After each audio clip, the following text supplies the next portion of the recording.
Good afternoon. I'm Gaye Adams Massey, CEO of YWCA St. Paul, and I'm pleased to welcome you to another event in our series as we discuss issues of racial equity and social justice. We're gathering this afternoon in the wake of the murder of George Floyd and the growing movement for racial justice in the US and around the world. At YWCA St. Paul, we're on a mission to eliminate racism and empower women. And one of the ways we do that is by educating in the community. So we're hopeful that today's town hall offers you an opportunity to learn from a panel of community leaders as they engage conversation about racism's history, impact, and how we can each be a catalyst for change. To learn more about an upcoming community conversation on August 5th or other events, please visit our website. Joining us today, I am delighted to welcome Judge Pamela Alexander. I could speak for quite a while on each of these panelists, so I'm going to give a very abbreviated bio. Following her appointment by Governor Rudy Perpich in 1983, Pam became the first African-American female judge in the state of Minnesota and one of its most distinguished. James Burroughs is joining us. He is Chief Equity and Inclusion Officer for Children's Minnesota. James is responsible for helping the nation's seventh largest pediatric health system advance equity and inclusion in all parts of the organization. Justin Terrell is here with us. He's a community leader with a strong track record of executing successful issue campaigns. Justin is currently the executive director of the Council for Minnesotans of African Heritage. And finally, Dr. Yohuru Williams. He's currently the Distinguished University Chair, Professor, and Founding Director of the Racial Justice Institute. Dr. Williams has a joint appointment in the Department of History and the School of Law at the University of St. Thomas. Thanks to each of you for joining us today. You know, last month we celebrated Juneteenth, that day in 1865 when word of the Emancipation Proclamation finally reached slaves in Texas, 2 years late, but still raising the hope of full participation in America's promise of justice, opportunity, and freedom. And here we are, 155 years later, a nation still struggling to acknowledge, confront, and eliminate racism, along with its legacy of systems and beliefs that work to foreclose equal justice and opportunity for so many Black and brown people. We're witnessing a new cycle of protests against this inequality, starting right here in the Twin Cities, triggered by the murder of George Floyd by the police, but fueled by the killing of so many other Black men and women. And the movement isn't just focused on lethal policing, but on all the other ways racism has shaped policy that holds back Black and brown people in housing, employment, education, health, wealth building. Understanding systemic racism, its impact, and how activism can lead to reform will be the themes guiding our conversation. We have a lot to talk about, so let's get started. Judge Pam, I'll start with you. I know your family has been in Minnesota for generations and that you grew up here. Would you talk a little bit about how you've seen racism drive policies that have affected the opportunities of African Americans and other people of color in the area? Yes, and Gaye, I want to thank the YWCA for having this conversation and bringing us all together to talk about this very, very important issue. Historically, when we look back at Minnesota, Minnesota has always had, in the Twin Cities specifically, have always had fairly small communities of color. And so I don't think that we have responded well over time because people always thought it was just a few. And so when people think it's just a small number, then trying to initiate change becomes harder. But I do want to emphasize that there have been for years numbers of African Americans who have come forward over time to make significant change. Nellie Stone Johnson, who, as you know, started some of the first labor unions here.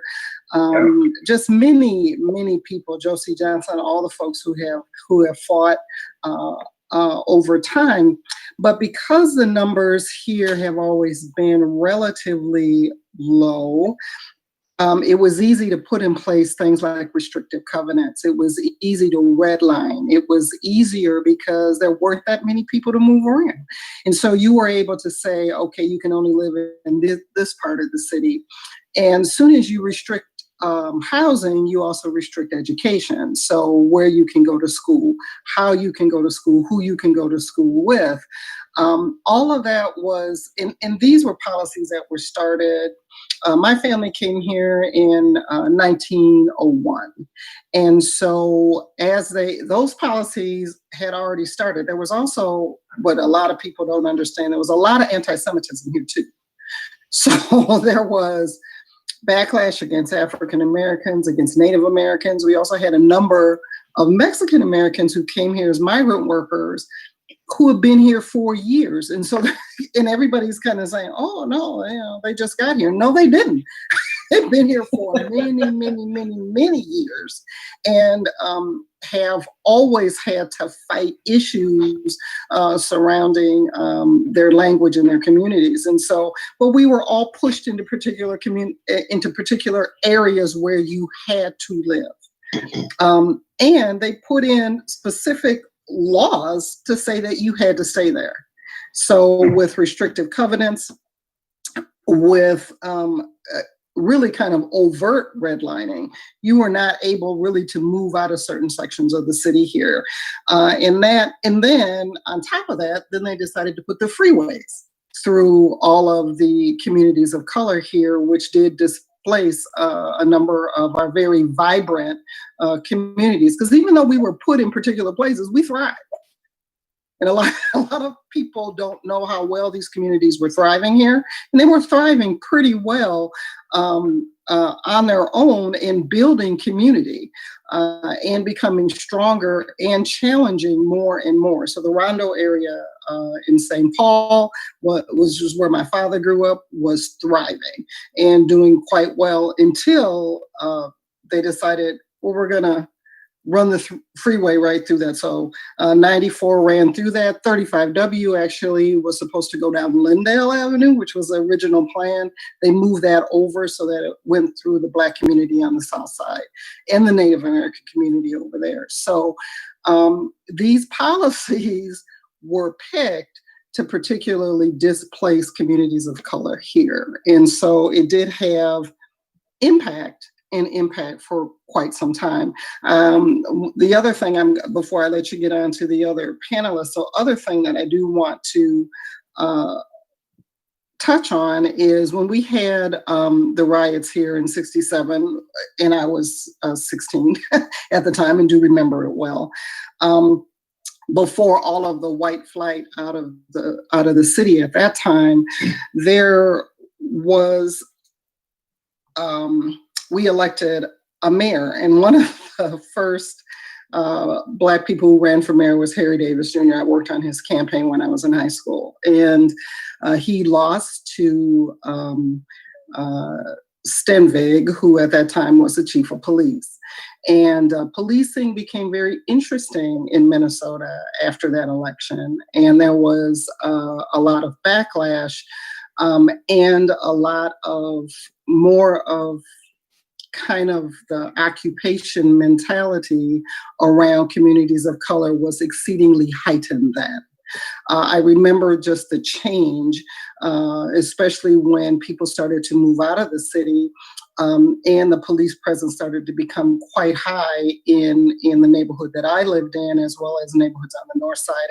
And that whole kind of occupation mentality started in earnest. We had not seen it that much in years before because most of the Black police patrolled the Black neighborhoods. After that, that didn't happen. And so it was very interesting. And we all knew them by name because I all lived in the neighborhood and they were friends with our parents, right? So we knew them. After that, it wasn't that way at all. And so I could feel the difference in how the community itself felt because it did feel much more like an occupation, much more like you're being watched, much more like you're outsiders and we're going to contain you in this space. That was heightened right around the 1968, 1967 timeframe. So, I could see how elections matter. I can see how public policy matters. I can see how even traffic patterns matter when it comes to how communities of color are treated here. Thank you, Pam. Most of us know that Minnesota has some of the nation's worst racial disparities. And, just off the top, the median Black family here earns about $38,000 a year, which is less than half what the median white family earns at $84,500. Only Washington, D.C. has a larger gap. In the Twin Cities, 3/4 of white families own homes. Only about 1/4 of Black families do. The incarceration rate is 11 times higher for Blacks than whites. And we ranked 50th in the nation for racial disparities in high school graduation rates. And health disparities have been kind of laid bare again with COVID-19. So Yohuru, can I ask you to talk to us a little bit about how the kinds of policies the judge was speaking of have helped create the barriers and disparities that we've got in Minnesota and in other parts of the nation now? You absolutely, Gaye. Thank you. I think Judge Pam gave us such a good entree by talking about the conditions here, because in a lot of ways, when we talk about this problem or this disease, this pandemic of racism, it's a national problem, but it manifests itself in most acute ways in local setting. And that's certainly what we were facing here as we watched the brutal murder of George Floyd. And then the nation was shocked to the quick to discover that, in fact, this is not just a Minnesota problem. This is a national problem. In fact, it's a global problem, which is why we got such resonance overseas with regard to people talking about the treatment of Aborigines and Aboriginal people in Australia, and the treatment of people from North Africa in Paris, and the treatment of immigrants from the West Indies in England. So Black people globally experience this type of distress and this type of trauma. Having said that, I love when Judge Pam talked about how we got here, because in some sense, we see policing as the tip of the iceberg to talk about systemic racism that impacts communities of color. But there's a history to that we really need to engage. And it's a history that goes beyond the Reverend Dr. Martin Luther King and the Civil Rights Movement of the 1950s and 1960s. And we have to kind of access that, because when we don't, and we operate from historical amnesia, then we tend to see just George Floyd's murder and not the fact that we're taking on two pandemics: the pandemic of racism, which is a much older, longer, distressing problem, and the problem of COVID-19. I say that because, in a way, if we were looking at this from a medical perspective and we're talking about disease, we would do a pathology, right? A patient history, and we'd ask, what are the things that contributed to this? And then how did we get into this space? And what are the symptoms that lead to this inequality? And again, Judge Pam did a great job of talking about how those symptoms manifested themselves here in Minnesota. But a lot of this is also part of historical recovery, because as we all remember, and we watched this in the aftermath of the Floyd murder, we had the anniversary of the Duluth lynching that took place. We had Juneteenth that you talked about in the very beginning, Gaye. We had the anniversary or the commemoration of the Tulsa race riot of 1921. And what I heard consistently from people is they didn't know that history. So they had a hard time understanding that this is a longer trajectory that we talk about when we talk about systemic racism in this country. If we're divorced from that history and we can't see in George Floyd the shades and remnants of Tulsa, the shades and remnants of Duluth, the shades and remnants of, the message getting to the slaves too late in Texas with regard to Juneteenth about what liberation means.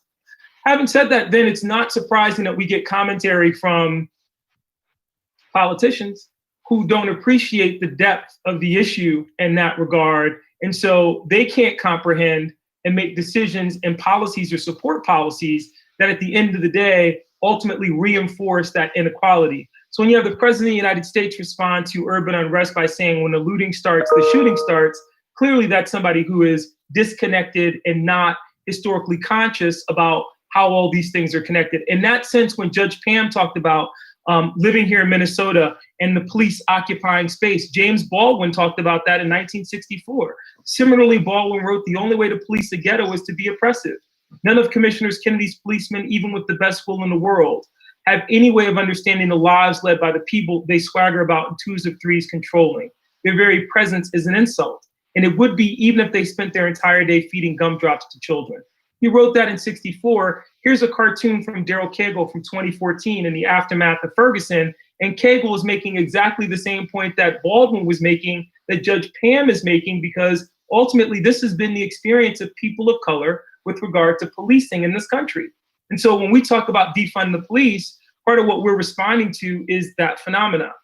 We can see it in the words of athletes long before Colin Kaepernick, or at the same time Colin Kaepernick was making headlines. LeBron James came out and said, even though it's concealed most of the time, people hide it, racism in America is alive every day. And he said, I think back to Emmett Till's mom. I thought that was powerful because here's LeBron James, who most of us know didn't go to university, but somebody in the community was making sure he understood that history, because not to know your history as a Black person in America is to be at a distinct disadvantage and at a liability. I say that because when LeBron James invoked the memory of Emmett Till, we know what that looked like because we lived through Trayvon Martin in 2012. We know that because as we were thinking about Trayvon Martin and talking about that moment, as you mentioned, Gaye, and as Judge Pam talked about, we elected the nation's first African-American president, and we thought, well, this has got to change. And you had people talking about us being post-racial. And in fact, by 2012, 2013, it seemed we were most racial or more racial than post-racial. We saw that in a number of ways. Just want to end on these 2 points. The problem is that when people get to Al Sharpton's eloquent eulogy for George Floyd, they can't see in Sharpton's words this longer history because they don't know that history.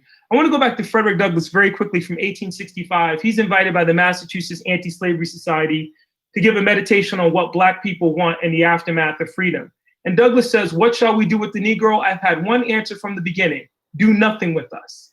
You're doing what this has already played mischief with us. And he goes on, and if you skip down to the middle of this paragraph, Douglass is going to foreshadow the next 100 years of US history. He says, all I ask is give him a chance to stand on his own legs. Let him alone. If you see him on his way to school, let him alone. So fast forward to 1957 in Little Rock and get that image in your mind. If you see him going to the dinner table at a hotel, so this is access to places of public accommodation. Fast forward to the freedom rides of the 1950s and 1960s, desegregating lunch counters. And then the third one, if you see him going to the ballot box, trying to exercise his right to vote, let him alone, don't disturb him. And at that point, Douglass is interrupted by applause. If you know that history, then when Al Sharpton says, for 401 years, this has been the experience of Black people when you had your knee on our neck, you would understand that Frederick Douglass and Al Sharpton are in conversation. The policies and practices and procedures and the history of this nation reinforce that inequality in a way that should force us all in some substantive way to not only confront the history that Judge Pam has talked about, but think about the organizations in our community like the YWCA that are attempting to tackle what I like to call the 6 degrees of segregation, the many-headed hydra that continues to inform outcomes for people of color, specifically Black people in this country. Thank you, Yohuru. That is so helpful. James, let's turn to you. You know, the protests after George Floyd's murder really focused on policing, but swiftly moved to broader issues of systemic racism. Some of us are old enough, I'm one of them, to have seen cycles of protest in the past. They often generate some reform, but often not as much as was hoped for. This protest has been incredibly successful in focusing attention on the pain and damage of racism in this country. But what role can protests really play in making change for the long term, in driving substantive, long-lasting policy change? Okay, first of all, thank you for the question. Thank you for the opportunity to be on the call. I will say this before I answer that question. I've learned something new today. You never follow a Baptist minister on a panel, and you never follow a history professor of African history on a panel. So I was moved and praying and amen, and all of a sudden, like, oh man, I forgot what I was supposed to do. Great job, Dr. Williams. You brought that home for me. Protest plays a significant place in moving forward with policies.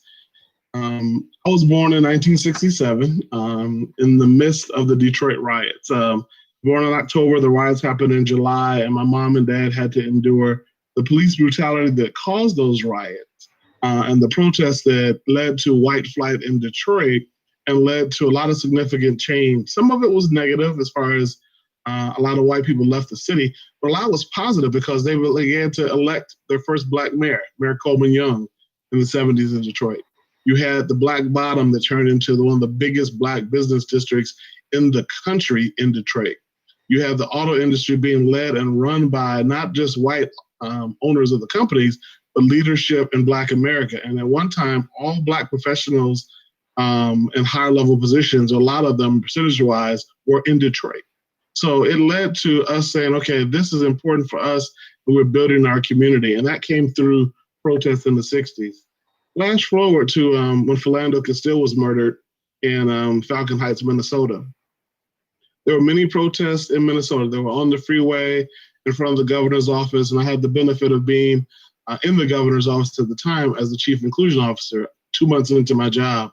What people don't realize is those protests led the governor to bring in his cabinet members, who included myself, the current mayor of St. Paul, Mayor Melvin Carter, the current leader of the Humanities Center, Kevin Lindsay, Shantara Hardy, who's the African-American woman who was a commissioner, and others. And we talked to the governor about the impact of policing on us as people throughout our lives. And if you remember when he came out and said, this would not have happened if Philando Castile would have been white, that had a lot to do with listening to us in the office, but it had a lot to listening with the protesters outside of the mansion on a daily basis, the protesters that were on the freeway on a daily basis, the protesters who we made a space for at the table to say, how can policy change? From that protest, Judge Alexander and a police commissioner from Grand Rapids, Minnesota, led a commission that the governor put together called the Council on Law Enforcement and Community Relations. Put together some wonderful recommendations about mental health for officers, training necessary, accountability. Now, politics plays its ugly head. We had a Republican House and a Republican Senate and an outgoing Democratic governor, so it just sat somewhere after we sent it out. But that policy change came through that protest. That policy change opened up that window. That policy change, to be quite honest with you, led to, when George Floyd was murdered, the people who did that protesting back in 2016, they knew the map. They're like, okay, let's go and make it happen. And it got violent, and it got, I won't say who did the violence on this protest. I don't know. I wasn't there. But I'll say this. Don't be surprised, because protests escalate over time because you're not listening to me. Protest is from the oppressed, and if you're oppressed and you're not being heard, you're going to say, okay, well, you're going to listen to me now. So I'm so happy that those protests happened after George Floyd, because for the first time ever in this town, I've been here 28 years, I now see white CEOs of large companies saying, man, we got to do something. Not only signing statements, but they want to invest money and resources. Now, I am a little pissed because it took 8 minutes and 46 seconds of a murder of a Black man for you to get there. But I think now that policy change is going to be able to happen, and those protests need to continue. So don't stop protesting. Keep protesting. Keep the power on. Matter of fact, I think there's a special session going on. Justin would know better. Keep protesting over there, because if police reform doesn't come out of that, your protest needs to go to the ballot box in November and change some people who wouldn't change this police reform based upon the murder that happened in Minneapolis. So I'm all for a protest. Another thing I'll say, Gabe, before I turn it over, when you protest, you should always have an inside and an outside game. What I mean by that, I mentioned all those people who were inside of Governor Dayton's cabinet who were African-American. We're friends with Nikema Levy-Pounds. We're friends with Chantel Allen. We're friends with the protesters who were there. We knew what the protests were going on. We encouraged them to protest. I can say that now because I'm out of the office. I'm like, you know what? we said, okay, you protest over here, I'm gonna get the governors in here, we're gonna make policy change. So you can't just alienate folks because they're in a position that you think, oh, they're just serving the man. No, they're helping as well and partnering together as well. So I think that's very important as far as protesting. Thank you, James. Justin, you've been at the forefront of many issue campaigns and you've seen young people at the forefront of many movements for justice in this country and around the world for that matter. The Black Lives Matter movement is largely led by young people. What are your hopes for their activism?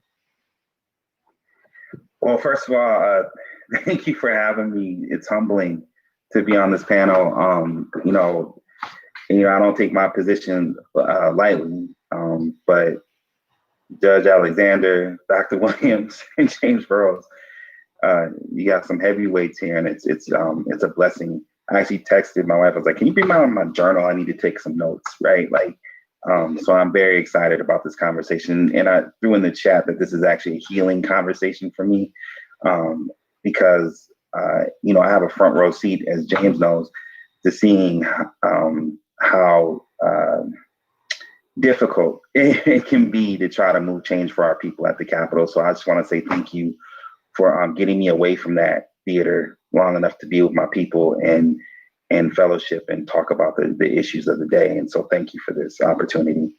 To speak to your question about young people, I mean, it's one of my hopes for the young folks today. The reality is you can't have a movement without young people and artists, right?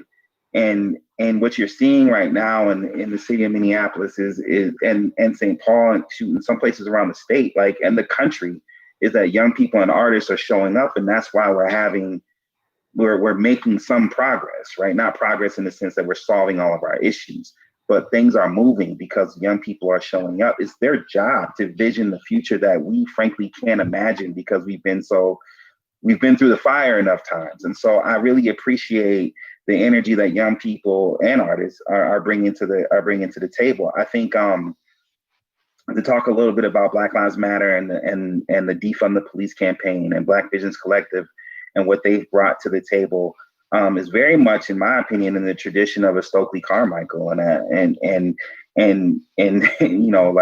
it was very controversial when that Black man sat back and sang "Burn, burn, baby, burn." Right? Nobody wanted to talk about that. But the reality is, how do you build a society that works for everybody if you don't tear down some stuff, right? We are entrenched in institutions that are not serving our community. They are targeting and dismantling our communities. And that is a call that I get every day. I got a call at 10 o'clock last night about some workers who are dealing with racial and bigoted social media posts targeting them while they're trying to take care of folks in a treatment facility run by the state. This is a daily interaction that we have structures in place that are not serving us.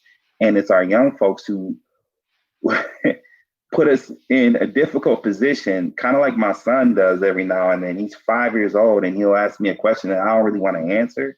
What we having tonight? What we having for dinner tonight? I don't really want to answer that question because if I tell you what we're going to have and I say there's going to be Brussels sprouts, you don't want to eat that. So I'm not going to tell you. I'm just going, and what we have in the movement are young folks who are saying, what are we having tonight? And if you tell me a criminal justice system that incarcerates 34%, that the 34% of the people in the prison are Black, I don't want to have that tonight. And that is the attitude that young people bring to the movement. And we need it so bad. I can't really speak to abolish or defund the police. The council, we're a small state agency. We have a process we go through to make endorsements of certain positions. But here's what I can tell you is that we wouldn't even be talking about it if it wasn't for the young, brilliant Black organizers out in the street demanding that we talk about defund the police. Now we're finally in a position where we can imagine and envision something different than just having to accept the fact that, once, twice, maybe 3 times a year, the police are going to kill an unarmed Black man and we just going to have to deal with it. The young folks today are like, we ain't having that no more. And if you can't fix it, we got to defund and abolish it. And that is forcing us to have a real conversation about change. And that is the gift that they give us. So, like, if I'm being honest, to play with the question a little bit, it's not so much about what do I hope for these young folks, right? It's really about what do I hope for myself. What I hope for myself is that these young folks can push us to vision and reimagine systems that I don't have to deal with no more, right? I don't want to deal with these structures no more. And we're so locked into a lot of them that we need someone to come along and just take a sledgehammer to them and say, nah, this ain't right. And that's what I appreciate about young activists. I have a lot of thoughts about this, but I think that's probably a good place to pause. I will just say that, I'll pause there. I have a lot of thoughts. Okay, you touched on this, after the election of Barack Obama, people talking about the country being post-racial. And I think there was a feeling that if he could win, anything could happen in the country. But when I look at history, it seems our country follows a pattern of racial progress and reform, then backlash, and then sometimes even an evolution of the policies that limit opportunity. And when I say evolution, I mean different forms of social control, or they take different shape to serve the same purposes.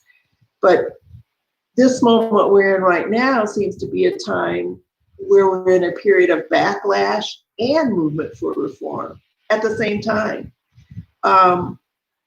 What do you think are some of the challenges we're going to need to navigate to sustain this drive for change in a period like this? I think it's such a great question, Gaye. And Justin, I got to tell you, you said you're on a panel full of heavyweights, but I got to tell you, it begins with you, man. I mean, your work has been incredible in the space. We like to tell young people they stand on the shoulders of giants, but I think we need to tell young people they are the giants. And there's no bigger giant in our community than you. So thank you for your work. To your point, Gaye, I think the Obama moment was such a watershed in our history, because here we were in the minds of some realizing the ultimate goals and objectives of the civil rights movement. There was a cartoon by Adam Zyglis that came out in 2008 that had Obama at the front of the bus, but it was a school bus. And clearly the cartoonist was putting together Brown versus Board of Education and Rosa Parks and saying, this is what you fought for and this is what you marched for. But there were those of us historians who said, I'm uncomfortable with this narrative because, as you pointed out, we know how this trend goes. We saw this when Harold Washington won election in Washington, D.C. We've seen this with Black elected officials throughout history. Harold Washington was Chicago. We saw this with in Atlanta. So this is a very common theme in our history, where someone reaches elective office and then you see the rollback, right? The fear and anger and angst that bubbles up because people can't wrap their heads around fairness in that sense and having a person of color occupying that position.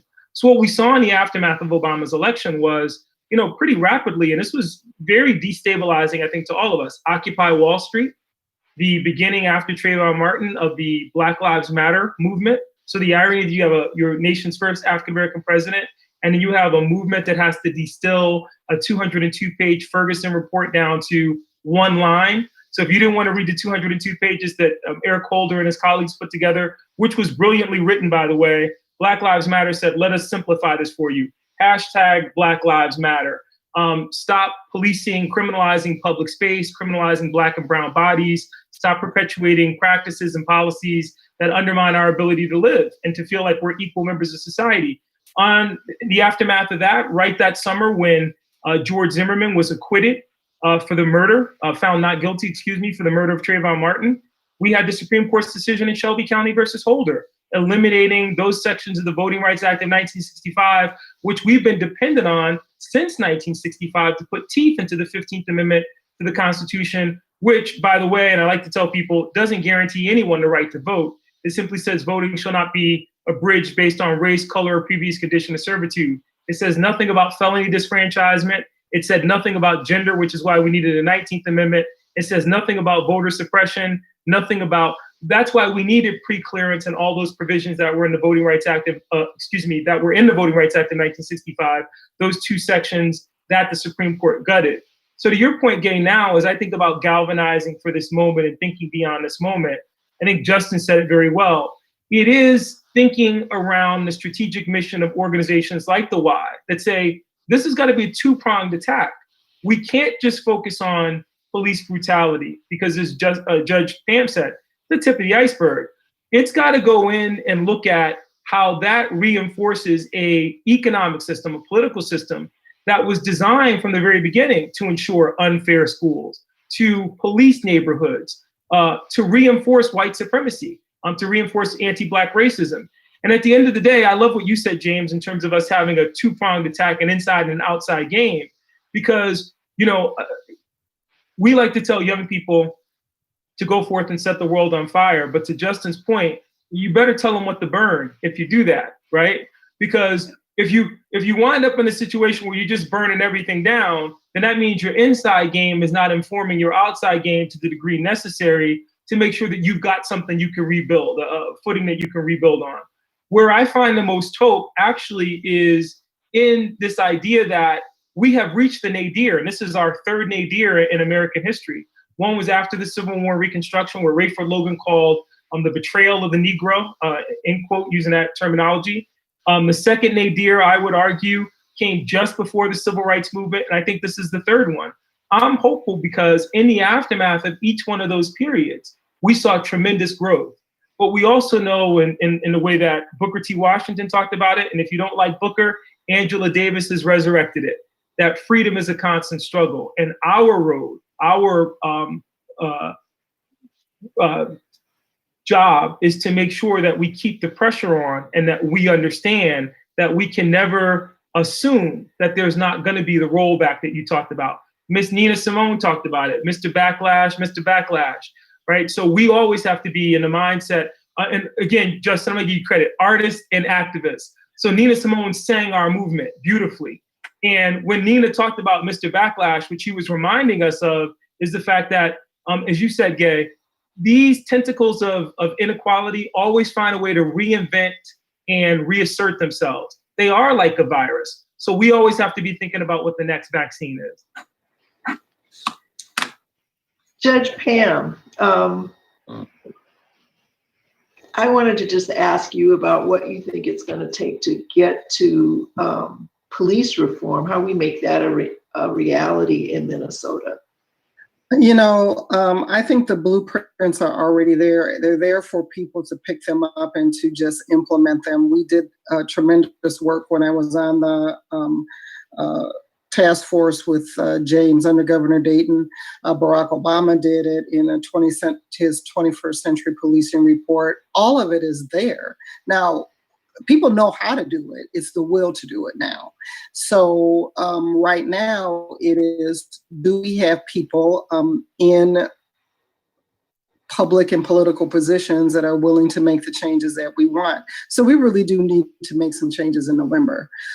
People need to watch what folks are doing now. People know how to do it. This is it. And that's always the problem. Because even when you go back through history, we've always known how to do the right thing, but we've never had the will to do the right thing. So it's very interesting. And I just have to give you all a little bit of my family history. My great-great-great-grandfather was the elected county attorney in Hill City, Kansas. Yep, he was a lawyer and he was elected way back then after he had been elected representative in Coffeyville, Mississippi. When he went to try to be seated at the convention, this was right after Reconstruction when we had more Black elected officials than we've ever had. Then all of a sudden, the Black codes came in, the Black backlash started, segregation started building up. All of that. So we know what these backlashes are about. And then, you know, and that's why, to Dr. Williams' point, people really don't know their history and they need to know it. And there's a lot of us who have very rich histories that we really can talk about and should talk about, because Black folks have an oral history mostly. But we need to write it down so that folks will know just exactly the kinds of things that we've come up against and been beat back on constantly. Because if you don't know your history, you are bound to repeat it. And we are not repeating a whole lot of this, regardless of what Donald Trump said. So I will say this. We need to understand where we came from. We need to understand how excellent we really are. And we need to act on that. We know how to change this. We know how to do it, whether it's defunding the police, whatever you want to do with it, or restructuring the police. We left a blueprint out of how to do it all. The legislature just did not pass it. Barack Obama left a blueprint on how to do it. They just didn't heed it. He left what to do in a pandemic. Some folk just ain't doing it. So I'm saying we know what to do. It's just, where does that will come to do it? And when people get afraid that things are actually gonna be equal and I am not gonna have this position of privilege, that's when the backlash comes in. And to me, if you're all that good, stand up there and compete. We're in a time of historic wealth inequality in this country too. Mm-hmm. And, looking forward, and I'll throw this out to any of you who'd like to answer, we've failed to really acknowledge and address systemic racism in this country for generations. And I worry about our democracy, and I wonder what you think the impact to our democracy will be if we don't sustain focus and address structural racism and the racial disparities that are plaguing our communities. What's going to happen in this country? Well, to me, the biggest sin in this country has been racism. And we have to face it. Yeah. First of all, you need to acknowledge that it's a problem and quit trying to act like it's not there. I think the only time that I actually jumped up out of my chair and was mad was when our U.S. Attorney General said there was no structural racism.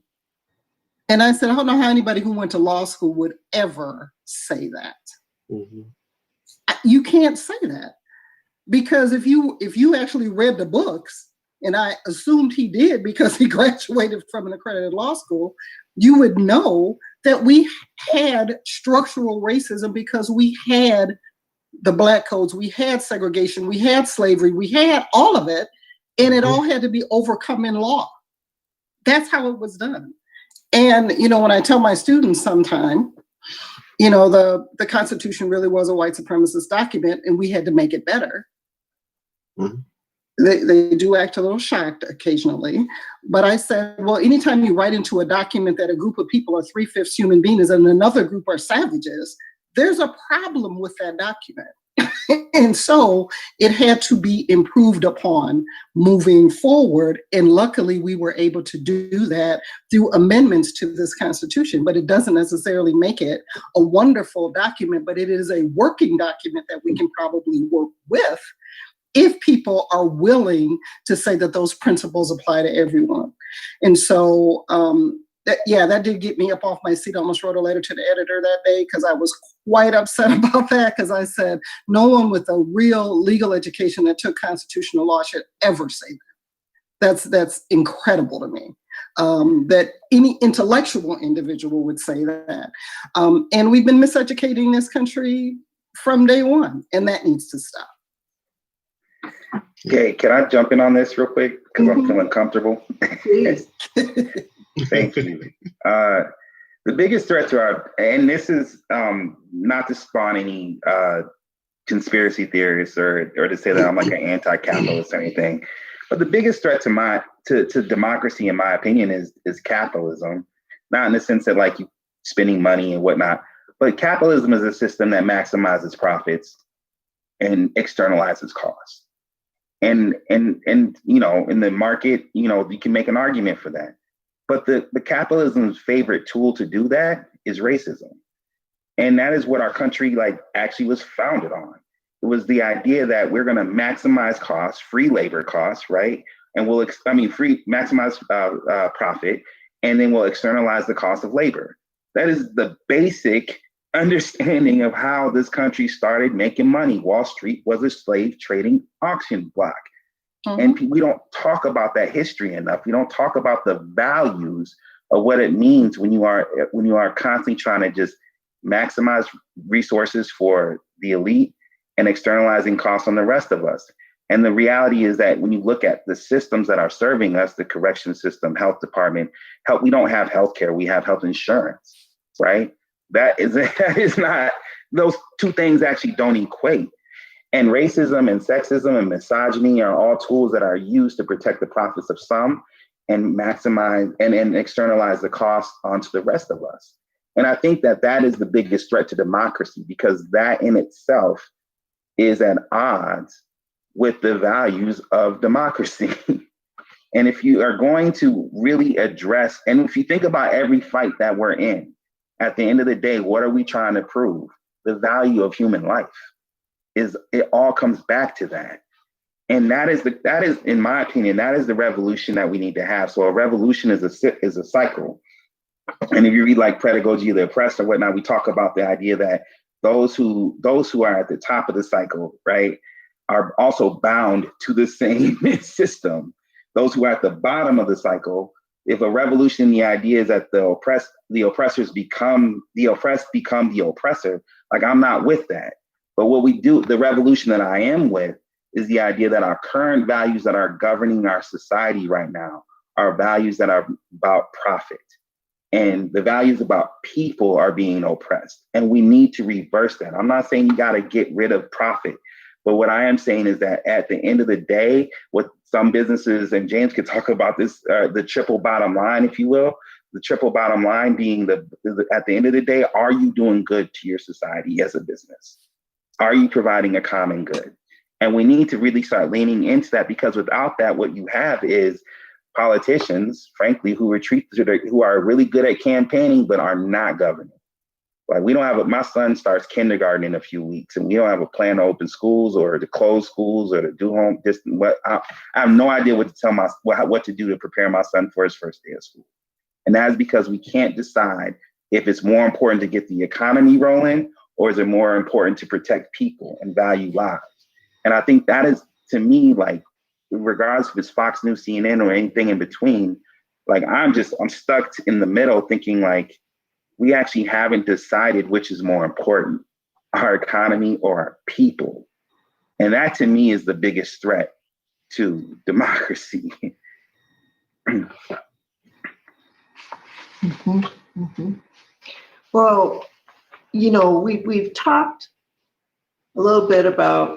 quite a bit about racism and some of its systemic forms, but I wanted to steer us a little bit toward a discussion of how individual biases can cause harm too.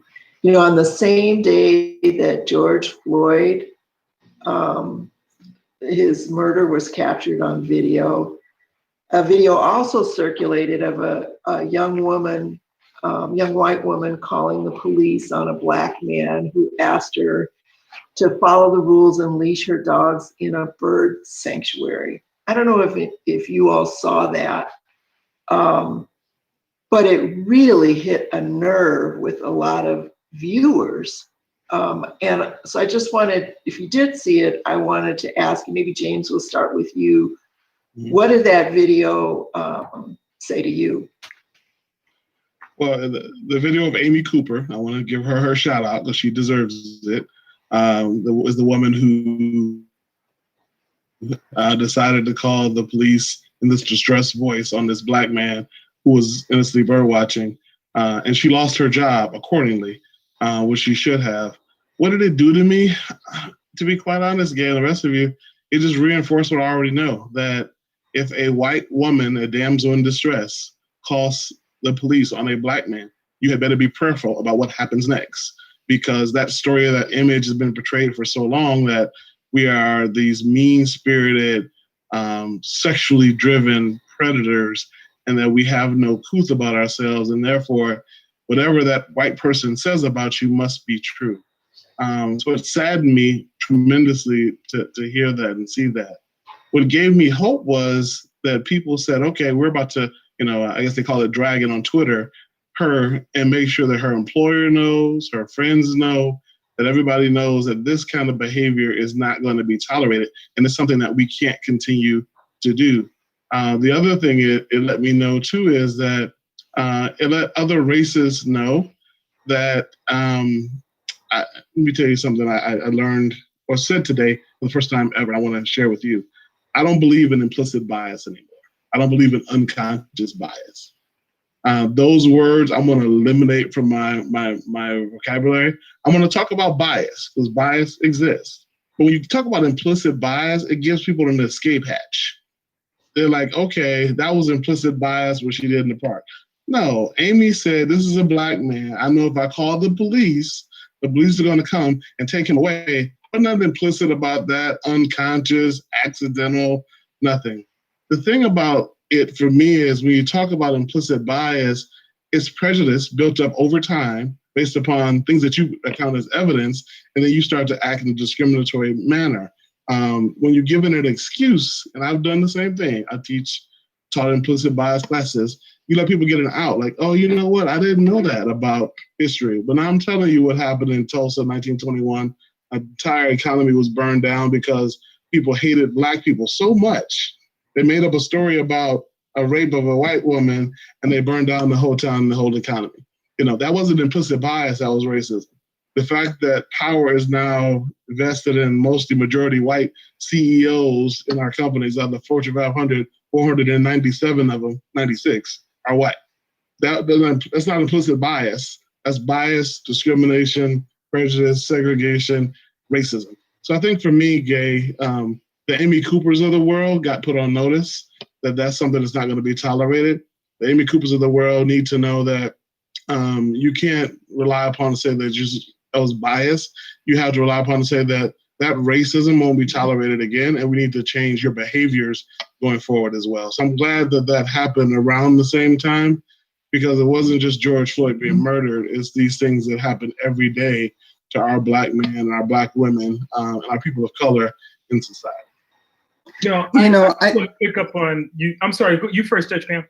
Well, I think the thing that upset me the most about it, it brought back images of Emmett Till, first of all. And then secondly, that she just was very comfortable.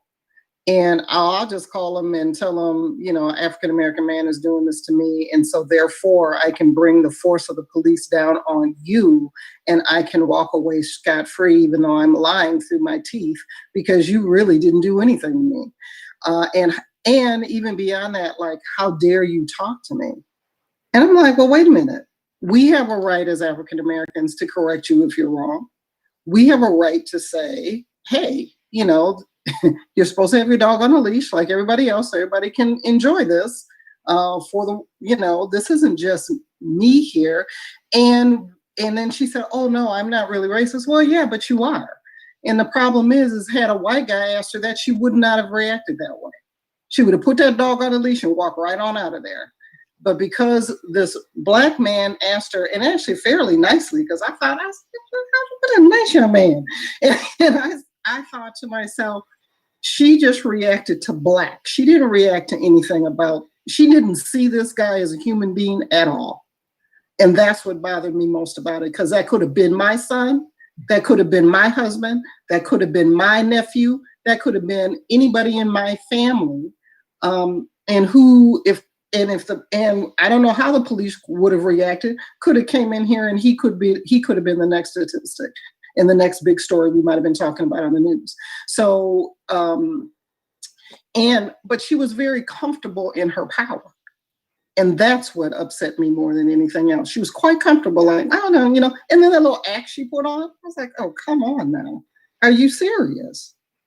And then then again, it's just the racist mentality. You can't tell me anything because you're less than. I can call somebody to come down on you. And so therefore, the world is going to see everything through my eyes. And I'm just glad that it didn't in this particular instance. Yeah, I was just going to say, Judge Pam, you and I are on the same space. If not for Ahmaud Arbery and us watching that video of somebody, and let's just deal with Amy for a second. I mean, she called her shot. She told him, she basically reinforced what we've been saying for so many years that people didn't believe us until there was 8 minutes of video, that in encounters with law enforcement, you are at a distinct danger no matter who you are and how you present. As James Baldwin put it, from the quiet preacher to the most shiftless person in our community knows what it's like to have an encounter with a police officer, where the assumption is that you are suspicious or doing something suspicious or in the wrong place. And we know how that typically turns out. For her to have said to him, I'm going to call the police, with the implicit understanding that when they come, they might do something to you, so you better leave me alone, invalidated everything that she then brought back to the table about, I'm a good Democrat and I voted for Obama. I don't care who you voted for, and I don't care what your party politics are. What you did was intended to put that man in jeopardy in a way that we all know. And James, thank you for talking about the history, because for me, I had a good laugh on that one when she got canceled. And I'm not a fan of cancel culture at all, but I was telling people in the same way that you did. The Duluth lynching started because a white boy and a white girl stayed out after curfew and had to have some excuse to come up with. And the most convenient excuse was she was brutalized by Black men. And people believed that enough that they took 3 people out of a jail and lynched them. And that's okay. And the Tulsa race riot started when Diamond Dick Rowland went into an elevator in the middle of the day and bumped into accidentally the elevator operator. And she later said he didn't do it. And everyone in the community knew that nobody was going to commit a sexual assault at 9:30 in the morning. And yet you watched the entire community burn to the ground from that level of, and when we don't have our history in that way, that's devastating. I want to say, Justin, you made this point, and I just want to co-sign, Martin Luther King agreed with you. An indictment on capitalism is not so much an indictment on our ability to earn a living. But Martin Luther King said it best: the Black Revolution is much more than a struggle for the rights of Negroes. It's forcing America to face all of its interrelated flaws. Racism, poverty, militarism, and materialism, they work in concert.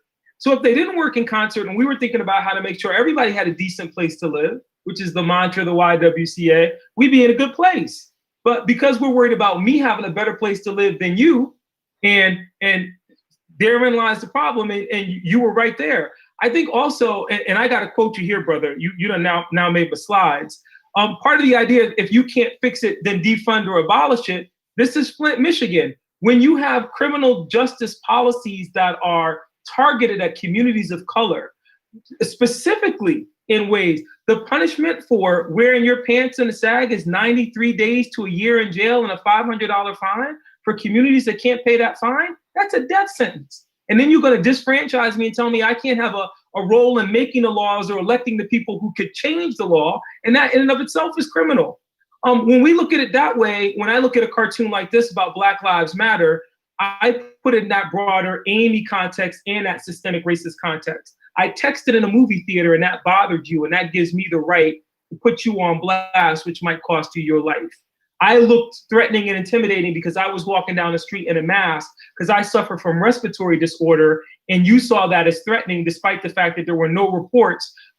I did things that were normal and average. I played music too loud, but because it wasn't music that you didn't like, you called the police on me or you fired into my vehicle. This has been the experience of Black people. Al Sharpton called it. It may make people uncomfortable, but the reality is that we're finally in a moment in our history where, the young people woke. You can't sleepwalk through the horror film, which is being Black in America. Jordan Peele did it with Get Out and Us. So finally, there's a horror genre to speak to our community in the same way the Amityville horror movie spoke to homeowners. You got the house for a song, and then you got home and you realized it was haunted. There was green stuff coming out of the walls. You don't care about the haunting. I could care less about the ghost in the basement. The plumber costs $500 an hour. And I got to get this green stuff out of my walls. To be Black in America is to live in the reality of the ever-present horror that an ordinary average day where you're just out for a walk, watching the birds, can be your last.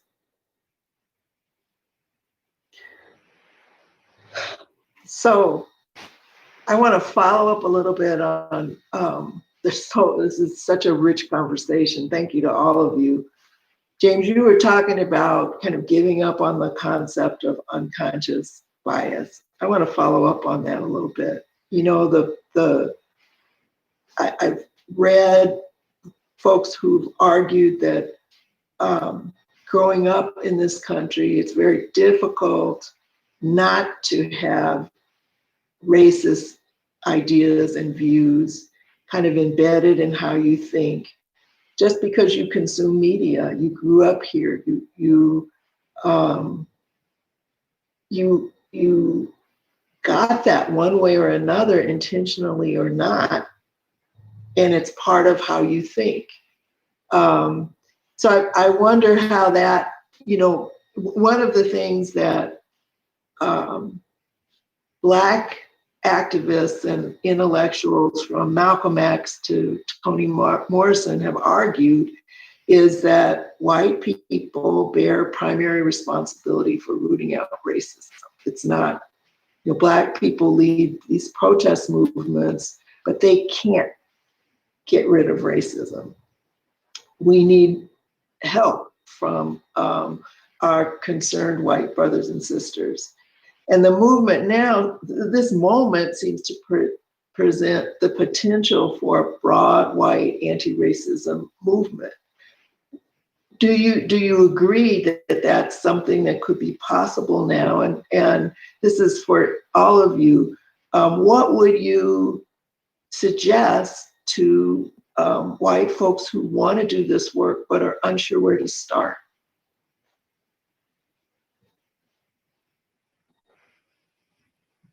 Couldn't get there fast enough. So, Judge, you want to go first? You know, sure. I think I've always been of the opinion that, you know, Black folks didn't create the system, and so we're not going to be the ones to be able to change that. So the creators of it and the people who have the power to do so, which is basically, unfortunately, embedded in the power structure, which happens to be 99% white, we need to, if not 100, I'm trying to be nice, it is incumbent upon folks not to start to make those policy changes. Now, even if we can't change everybody's heart, although I wish we could, we can change people's behavior. We've tried to do that by laws for years. And there's been a lot of really good work done by a lot of good white folks who have really tried hard to make some of these changes. But for the people who are calling and saying, what should I do? I said the first thing probably is to educate yourself on the issues themselves. There's tons of good publications out there. You can start to get the Brothers book, How to Be Anti-Racist. You can do that. I did buy The Color of Law that I'm going to send to Attorney General Barr so he can figure out what the law really is on some of these issues. I didn't want to send him my late brother's book, Race, Racism in American Law, but I didn't. Derek Bell's book, who has talked about this extensively for many years, and with 4 or 5 or 6 different volumes and renditions. I think do educate yourself about these issues and then speak up. I think there's too much silence. There's too much silence about, oh no, I can't talk about race. Well, why? I don't understand why you can't talk about it. Black people talk about it all the time. And so the thing is that you need to have these conversations amongst your friends. You need to say, okay, this isn't right. What can I do to do something to do something different? And quit being uncomfortable about it. Racism has been here. It's and will continue to be here unless you make a real big step forward in it. So James, I'll let you jump right in. Sure. Thank you, Judge Alexander. I think to Pam's point, educating yourself is important. And also just sitting in it and listening, not only with education, but just being there and realizing that these years of oppression have taken a toll on the people you have oppressed. and it has benefited you tremendously. And if you acknowledge that, the fact that you didn't get here just because you did great in school and you did wonderful and that's how you rose to the top and you pulled yourself up by the bootstraps, and realize that no, this whole system has inverted itself to the fact that this is why white people are on top and people of color have those median incomes that you talked about earlier. So I think sitting in it, listening, educating yourself. The other thing is too, I mean, and Pam has hit on the head, white people need to invest in changing the system that they created in order to dismantle it, but they also need to do this as well. And it sounds simple, but it's really not. You can take all the anti-racist classes in the world. You can go take some bias classes too. But if you go back to your whitey down in the neighborhood and you have no black friends, none, that you go to and talk to, you're not going to do anything different. You're going to do the same thing based upon what you're used to. You all will talk amongst each other, say how great it is to go march, and then go back to your home and realize that, man, these racial covenants, this redlining, and these other biases that realtors don't even show black people houses out here lead to my still white neighborhood being white in 2020. And until you start doing that change, getting black friends, getting Asian friends, getting Latino friends, getting Native friends, and then talking to them and engaging and listening again, and as Pam said, willing to be uncomfortable. I had a conversation this morning with some of our medical professionals about, James, what do I do in these uncomfortable conversations? Be uncomfortable. Sit in it. We've been uncomfortable for a long time. I'm uncomfortable every day thinking that somebody may call the police, or if I get some lights that's shining behind me, no matter how much power I think I have, when I get pulled over, I'm afraid for my life. I'll say this because I can say it now, it would have got me in trouble before. I had a governor's ID badge that we weren't supposed to ever use to get out of anything or say you work with the governor's office and get bias prejudice. I kept that badge in my car every time. But if I got stopped by the police, it's coming out, hey, I work for the governor's office. You want to shoot me and whatever you do to me, hey, Governor Dayton to be knowing about it, everybody else. Not because I wanted some preferential treatment, I wanted to live.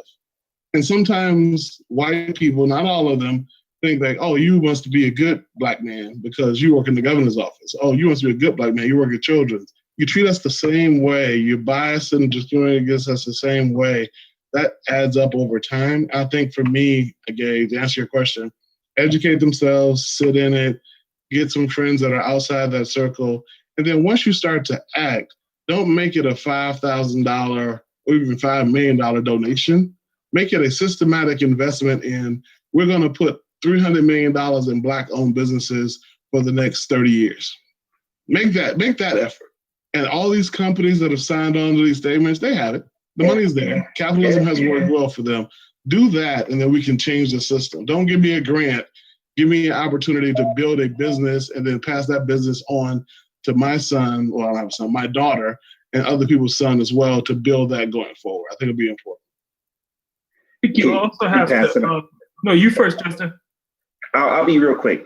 So, because I get a lot of questions. Take your time. I get this question a lot, right? I had some, anyway, I'll spare you this story.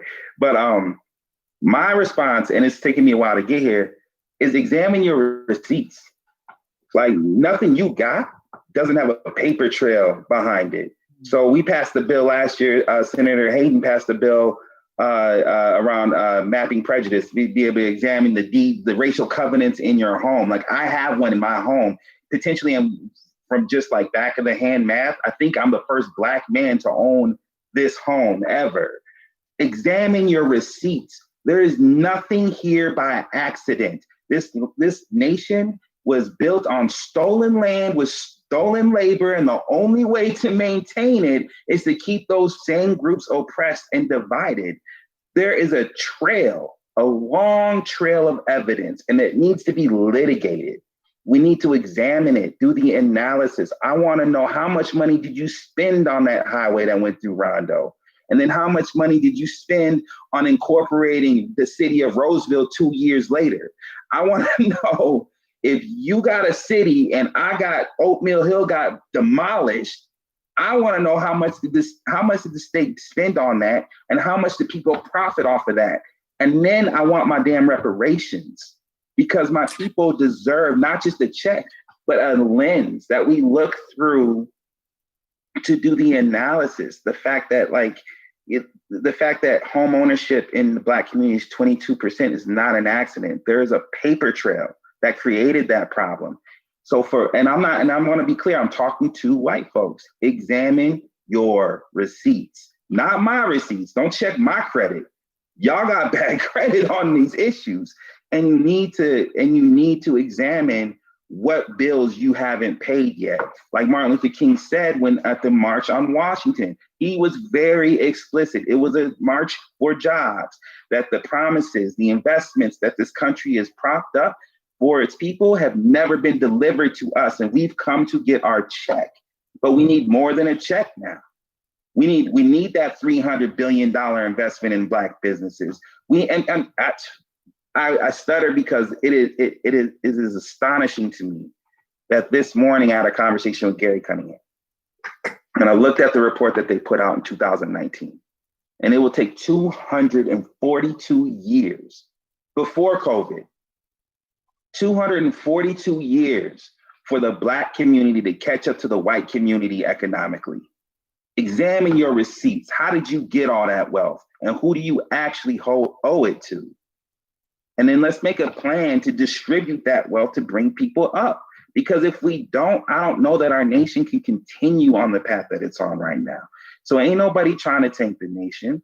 What we want to do is save our nation. And you cannot continue to move forward and think we're going to continue to be a superpower or whatever if you don't heal the gaping wound that we've never attempted to address, which I'll end with two more quick points. That wound is not unique to America. Other countries, Holocaust in Germany, the genocide in Rwanda, Truth and Reconciliation, apartheid in South Africa, followed by Truth and Reconciliation. There is a model. We have a model to lead a conversation that could heal this country across racial divides, but too many people benefit from the way things are that we refuse to invest in that conversation. The last point I'll make to this point is a message not for white folks, but a message for Black folks who is a lot more fun to talk to these days. We need Black independent political power, period, end of story. Period, end of story. Democrat, Republican, which as a state, as a state employee, I'm not really allowed to talk about all that. But what I can say is that at the end of the day, it's kind of like in my family, we have a saying. It's pimps or preachers, both P-R-A-Y, P-R-E-Y, and sometimes you can't tell the difference. And that is how our political system operates with Black folks right now. We may have one group that's quote unquote praying for us in a spiritual way, but we don't know who they praying to and how those blessings really won't roll down. And then we have another group that is preying on us, trying to take full advantage of us. And we end up in the same position regardless of who we're relating to.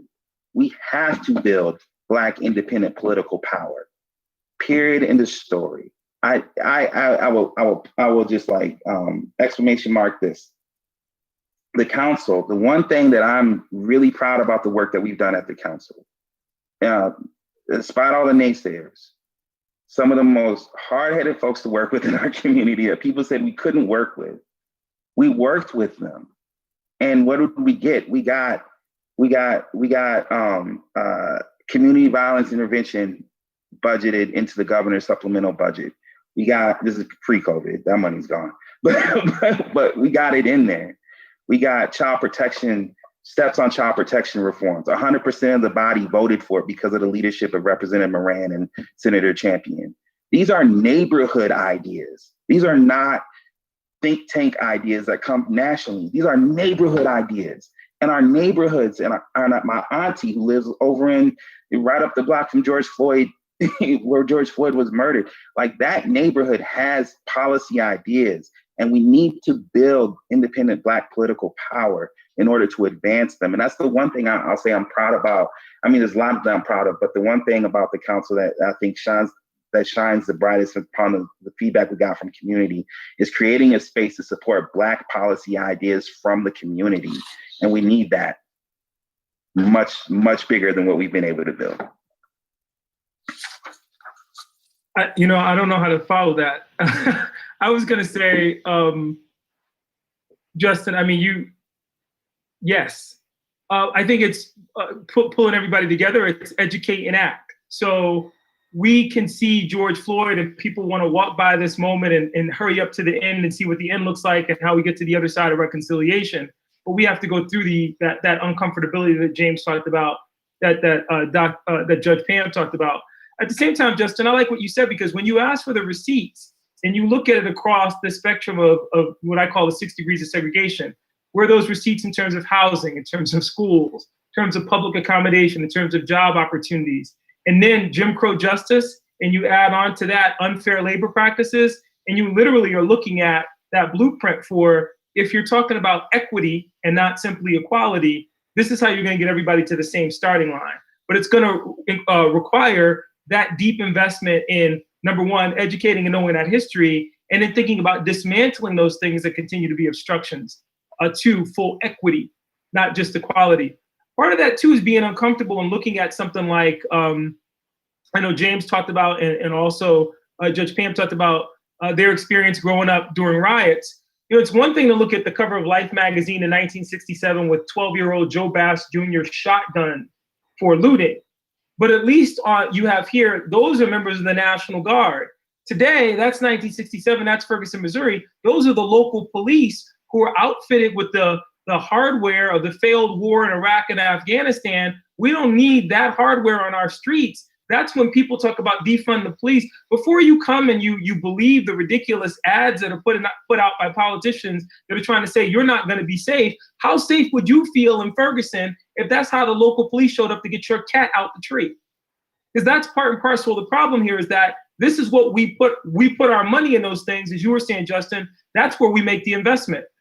American tragedies are always born of these moments when we could do better because our values instruct us to do better, but we fail. We can go back to 1911. Why does it take 124 dead girls in New York City for us to get fire safety reform? We can talk about the Scottsboro boys and why it's necessary for 8 young men to face the prospect of the death penalty on a false accusation of rape before we could finally get some substantive movement with regard to representation of juries. We could talk about Christina Green and Trayvon Martin with regard to gun violence, or Hurricane Katrina. And I'm not voting for Kanye, but I'll give him credit for saying in that moment, President Bush didn't care about Black people. And in that moment, it was a powerful statement, because in a moment now where everybody cares, part of the hard work we have to do is of historical recovery to get to know what we need to focus on in order to get rid of. That's going to mean tackling the issue of race and not running from those uncomfortable conversations. That's going to mean tackling the issue of class and not running from the fact that racism has a shade in this country, and wealth, as you said, Justin, is distributed unequally, and you can see where the face is at the bottom of the well. Judge Pam talked about our brother Derek Bell. There you go. And at the end of the day, you have to be comfortable that when we talk about anti-racism, and this is my favorite cartoon in my last slide, December 2014, David Fitzsimmons had this great cartoon. It's a young African-American child sitting on Santa Claus's lap, and he says, "What do you want for Christmas?" "I'd like a safe neighborhood, a good education, and white privilege." See, that's the problem. And Santa Claus responds, "How about a Game Boy instead?" See, Justin, that's your point earlier about the failures of capitalism, because materialism in that sense says, let me put some salve on this that make the fact that you don't have a safe neighborhood and you don't have equitable schools, that'll go away just because you have this trinket that's not going to equip you to survive. My penultimate comment on this would be, if people want to know what to do to move forward, you don't always have to reinvent the wheel. There are, I think about all the great work that you do, Justin, and I'm very fortunate to work with the YWCA. That is a legacy in St. Paul of dealing with issues of housing and racism. So if you are flailing and trying to figure out how you can get involved with some organization that's tackling or thinking creatively and strategically about moving the needle, you don't have to go out and do this from scratch. Those organizations exist. We happen to be on a program now sponsored by one of them that does work that I believe deeply in. I would commend everybody to take a look at the work that you're doing, Justin, which is incredible. The reality is, though, you don't have to reinvent the wheel in order to be a part of this larger conversation. In fact, if you listen to your elders, you can still yourself long enough to be a part of a much larger and broader conversation. This is what democracy looks like. this is what the future looks like. And if you want to, as you said earlier, and I love this, reimagine America as a space where race becomes our legacy of our failure, but what we move forward and what we created after we vanquish those things and tackle those things, that's the America I want to be a part of. That's the vision that we all want to share. And I think ultimately for people who say, I don't know what to do, you know, a simple Google, you know, people complain about calling your Black friends. I don't care when people call me and say, Yohuru, I haven't talked to you in 26 years, but now this thing happened with George Floyd and I want you to make me feel better. And I say my answer to them across the board is, I could send you a reading list. I could sit on the phone with you for 20 minutes that I won't get back. But if you got a YWCA in your community, I'm gonna tell you right now, what you could do right now is go sign up and join. Because if you're talking about doing the work, put your feet and your body where your mouth is and go out and do the work.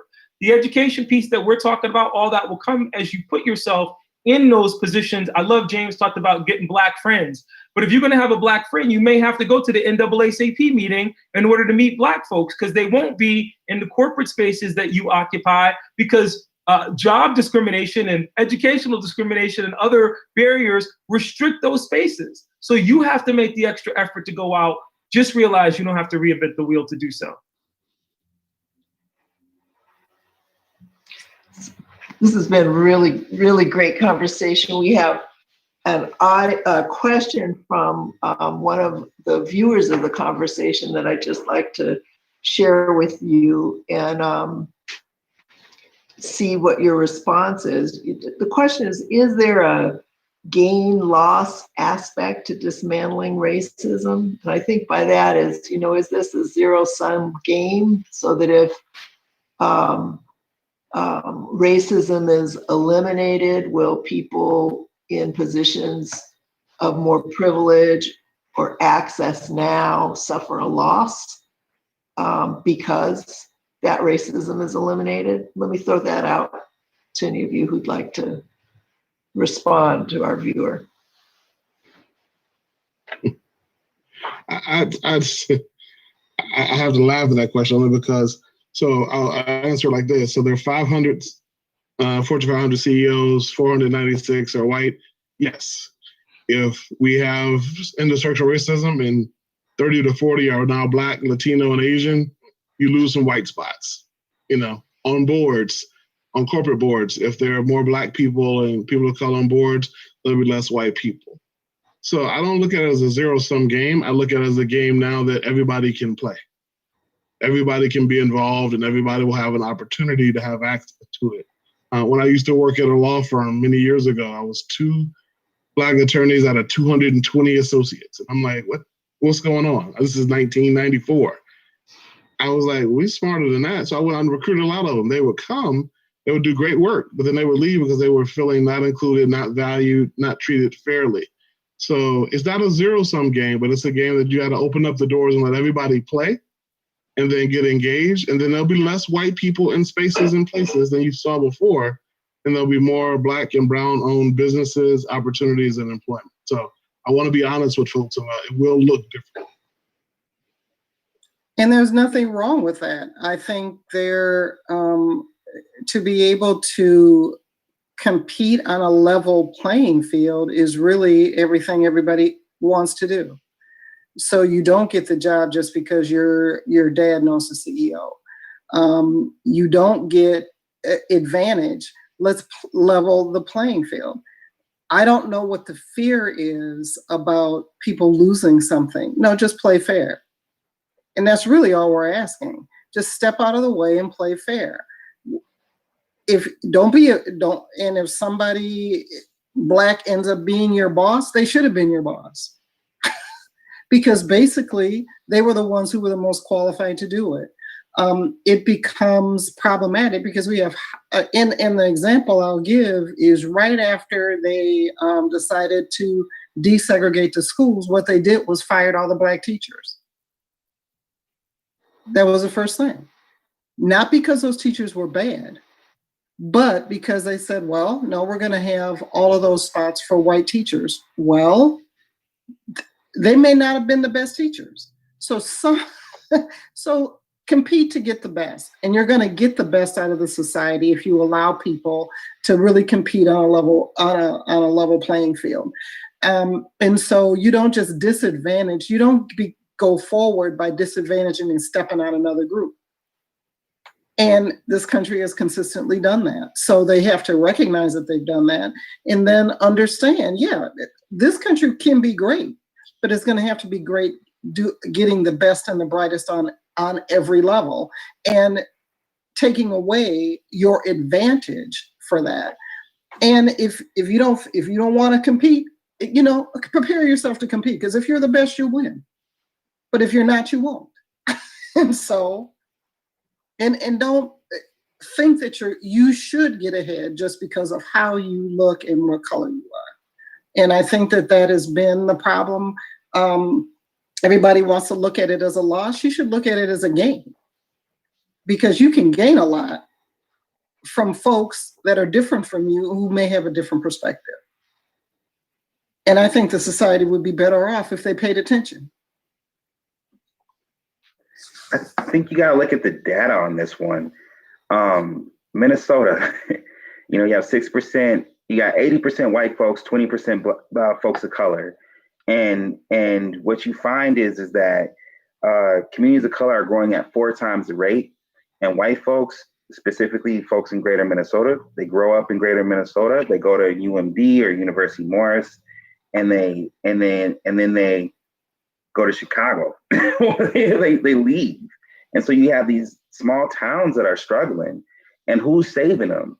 It's the increase in Black. We have there's thousands of farms in Minnesota. We have 29 Black farmers in Minnesota. If you go to Wilmer, Minnesota, on Main Street, there's a mosque. If you go to all over the state, what you're starting to see is these people of color are growing in these smaller communities, and they are literally saving the economies of these small towns. And so if you talk about a zero-sum game, like, the reality is we are on a trajectory where 2 things will happen.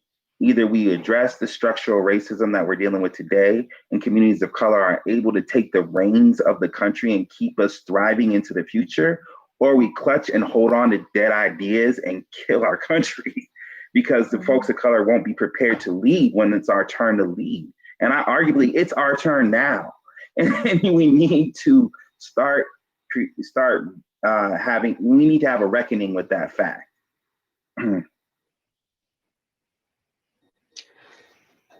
Thank you all. We are close to time on this. I did want to mention, when you were talking about folks educating themselves about racial justice, about racism, there are so many good resources out there. I think we have a good one on the YWCA St. Paul website. Right now, we're running a 21-day racial equity and social justice challenge. The days that have already happened, or the material is on the website, but we're providing an easy way for people to educate themselves on some key issues around racial justice. So I'd encourage you to take a look for that if you're interested. And we'll be putting up shortly a more expansive resource list for folks who really want to dig a little deeper into some of the issues. So we aren't able to answer all the questions that came up, but I just have to offer my heartfelt thanks to each of our wonderful speakers for sharing your time and your insights with us today. It's really been an honor to spend this time with you and be in this conversation with you. And I want to thank all of you who've tuned in to this virtual town hall. I hope you found it both informational and inspiring. While we couldn't be together physically, I hope you had a true sense of community as we gathered virtually and worked to understand these issues better and how each of us can be a catalyst for change. If you'd like to continue on this journey of learning and action, please do visit our website, YWCA St. Paul.org. for information and for upcoming events. Thank you all, and good night. Thank you so much, Gaye. Thank you.